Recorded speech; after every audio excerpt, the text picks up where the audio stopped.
Welcome everyone to the Side Draft Podcast, and welcome to another Xfinity Series race review. And today we had pretty much dominated race from Christopher Bell, but as you can tell, I always rhyme with Christopher Bell's name. But we had the 2-car in victory lane. I know it's not Tyler Reddick's diecast, but got to work with what you got. And Tyler Reddick used a awesome strategy to get into victory lane. Yeah, it's a good strategy. Kind of worked out in his favor. Sometimes your bad luck turns out to be your good luck. It seems like that's the key thing here at Vegas the whole weekend. You have bad luck, you come into pits and get it fixed, and it turns out to be good. So, I mean, well, Vegas is the best place to be lucky. That's one thing. But let's rewind the race all the way before. Yeah. Need to get the effect when we do that. But Cole Custer got the pole, but Christopher Bell just, shot to the lead very early on and just... Yeah, he took out and just dominated that whole first stage. Yeah, nothing really happened besides Christopher Bell on a rocket. I believe he lapped all the way up to like 14th, so very fast race car in Christopher Bell. Then stage 2 would start. Yeah, in qualifying, Noah Gregson, he spun about the same place that Jesse Awuji did, but he didn't hit the pit wall or anything, but he did have to start in the rear. But he did come up and finish 13th at that stage. I mean, that's pretty awesome by him. Yeah, and to start stage 2, we had some bad luck. Austin Cindric lost a tire on pit road. We haven't seen a lot of uncontrolled tire penalties, but that is a blatant uncontrolled tire. Yeah, when the tire just rolls out into the pit lane, that's definitely uncontrolled. Yeah. The other crew member on the other team kind of saved his other tire, but that just kind of bounced off and ain't sure what the team was doing. Yeah. Really dropped the ball, or should I say dropped the tire there. Yeah. But Christopher Bell versus Justin Allgaier on the restart. Allgaier would almost pass Christopher Bell. Had a great, first lap or two car, then after that, Christopher Bell would be, pretty much dominant. But Allgaier, he's always really good on the restarts. He always, tries to give his best, on the fresh tire, try to get the good out of him. But he just couldn't get the pass on it. Yeah, and then same thing as before. Christopher Bell dominated the stage and won stage 2. So trying to get some momentum for the playoffs. Yeah, and Austin Cindric, he bounced back pretty good from that pit road penalty, and I think he managed to get in the top 10. Yeah, he had a really fast car. If you didn't have him pit issues, maybe he'd been pretty leading. And then we want to give a shout out to all those who found Dale Jr. in the thumbnail. This week we'll give a shout out to Arbany for finding Dale, and yeah, so thank you all for finding Dale. Yeah, thanks for playing along. And then stage 3, Christopher Bell versus Cole Custer. Bell will take the lead. We'll have our first caution of the day. That's not for stages. For Tommy Joe Martins, he would spin. Racing Ray Black Jr. I think it's just kind of a racing incident there. Yeah, he just lost the air off his car, off the spoiler, and it just really just got loose and spun around there. But hit anything, that's great. So he just spun around and continued on. And Cindric would have too many men over the wall, and just as he got back to where he was, he just had to go all the way to the tail end of the longest line yet again. Yeah, after that pit road sequence, and he was already up there, third, fourth, and now he's gonna go to the very back again. And at this instant, this is when Tyler Reddick, he kind of got scraped the wall, and he fixed it, under caution here, and he had to be back there with Cindric too. And Allgaier would take the lead momentarily. He would, pull away and 0.4 of a second, somewhere around there. Bell wouldn't let him get away. Bell would eventually pass Allgaier again. They would have a caution for the 93 in the wall. And then that would be when Tyler Reddick would decide he's going to roll the dice in Vegas and try to... Yeah, it's just like the truck race. A lot of them like, well, I don't want to put tires on here, we got some racing to get left. We're gonna wait and put our last set on later on, and he decided to go put them on now. So that's a good gamble. That's what won the race in the truck race. So we'll try again. Yeah, I mean it's Vegas. You gotta try something like that. We saw Austin Hill. Even though none of them were because they actually wanted to, it's just because they ended up.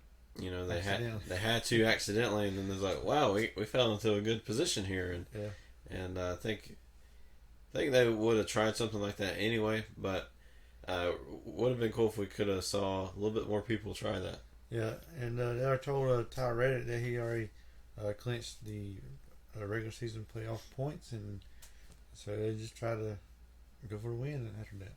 So Then it'd be Bell versus Allgaier again. Cindric would have to come down pit road for a tire issue. If he would have went down pit road during the caution, he could have been on the same strategy and probably would have won because I think he was a little bit faster than Tyler Reddick. yeah, I wonder if this is part of their strategy too, just getting their pit window and try to come in and get the tires, and I don't know, it's kind of it's after a lap or two after the caution and they come in. So Yeah, I believe they had like some sort of vibration, but just unfortunate because if they would have caught that beforehand, they could have been on that amazing strategy as well. Then the pit stops for everyone else would start with 30 to go. Chase Briscoe would get caught for speeding. He was second. He would have likely finished either second or third in the race, so that's really unfortunate. But thankfully, the playoffs don't start until next week. yeah, he's definitely got great equipment, good cars, and he's improving week to week. He just needs to get some of that luck on his side. And then with that, Tyler Reddick's strategy would work out. Had about a second on Christopher Bell, a little bit less than that actually, and somehow, they kind of timed it perfectly because, another lap or so, Bell would have got it.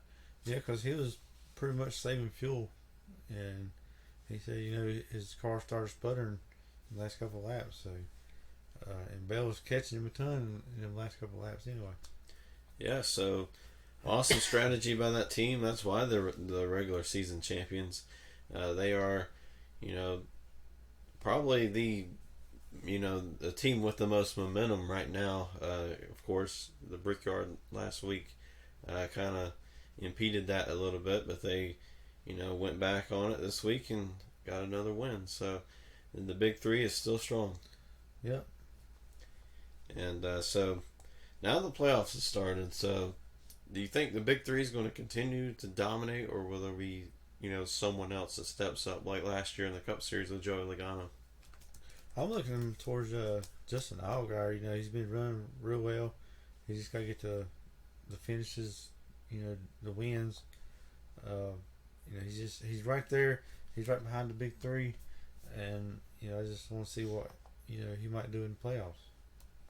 Yeah, and then Austin Cindric, with how fast he was, even though the result didn't show it, but he could be one of those that does it as well. Same numbers, Joe Logano, same team as well. So, they could show like Joe Logano did last year. Yeah, that team really flipped the switch. After them 2 wins at the road courses, and now their oval programs coming around, and confidence, goes a long way. A lot of times you wonder if you're gonna get that win. You think about it, and it wears you down, and then all of a sudden you get that win, and then more wins come, and then that confidence just keeps building and building. All right, so before we go, we want to go through the playoffs here. 12 drivers in the Xfinity Series. You got John Hunter Nemechek in 12th. He's driving, pretty much, okay. Not necessarily a race-winning car most of the time, but they're the team that could use some strategy and get some race wins. It's possible. And Ryan Sieg in 11th. He got disqualified in Las Vegas for qualifying. Yeah, he finished 14th, I believe. Since it is the playoff race, the cutoff, so they went through all the playoff drivers, and unfortunately Ryan Sieg didn't pass inspection. Uh-oh.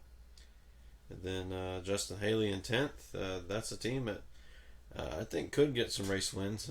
Not sure about the mile and a half, but some short tracks, maybe the Roval, they could get a win. Yeah, he's finishing top 10 a lot here lately, and I mean really he's been improving the whole year long. So it's hard to say what he can do towards the end of the season. Then Brandon Jones in ninth. He's a team that's, I think could be in the Final Four, but the team just doesn't necessarily execute when they need to sometimes, and they make too many mistakes sometimes. But Yeah, he's definitely got the good cars to do it, and he's just getting some kind of crazy mess all the time. yeah, it's just a lot of bad luck, and if they can clean some of that up, they can make a good run for the championship. Yeah, Then Noah Gragson in eighth. That's another team. That they could get there, or else they could be far from it. So that's one of those teams. They're either going to be there or they're not. yeah, he seems like he's like one of the. He's barely creeping in. He's getting a lot of top 5, top 10s, and he's just doing a good job right now, and just once he gets them wins. Yeah, showing a lot of improvement. I think if they don't get a win this year, I think they're going to have a bunch next year. Yeah. Then Michael Annett in seventh. Got that win in Daytona.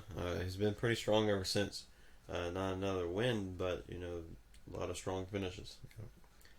Then Justin Allgaier, like you talked about, in sixth, could be that fourth driver going into Homestead. Okay. And then Chase Briscoe in fifth. Kind of comparing him to Cole Custer all year, and I think Chase Briscoe's getting a lot of speed, and he could also be one of those drivers competing for that fourth spot in the playoffs. Yeah, he's a pavement driver. He's trying to get used to running on the pavement and stuff. He's a dirt tracker, and he's learned a lot. I mean, he's really improved all year. And then Austin Cindric right now is in the fourth position. I think that's going to be a great battle between Cindric, Briscoe, and Allgaier. But we say it like the big three's already in, but we never know. I mean, we thought Justin Allgaier was going to be in last year. Didn't make it because all those races, there was this big insane crash every week. Yeah. I don't know if we'll get that again, but if it does, we could see some of the big three not even make it to the Homestead. Yeah, that'd be pretty bad to see. The big three not make it to down to Homestead. But like you said, there's some big races coming up, and it's really hard to really put a pinpoint on who's going to be the best. Then we got Tyler Reddick in third, Cole Custer in second, and Christopher Bell in first. So the big three right now is top 3 spots. So we'll continue to follow along throughout the rest of the season to see who will be the champion. There's going to be 4 drivers in Homestead, so only one of the big 3 can be the champion, or could not even be a part of the big 3.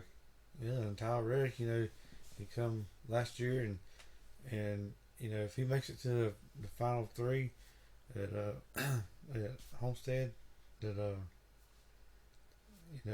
or the final 4 at Homestead, then it just suits his driving style, because he likes that high line, and the high line's always fast at Homestead.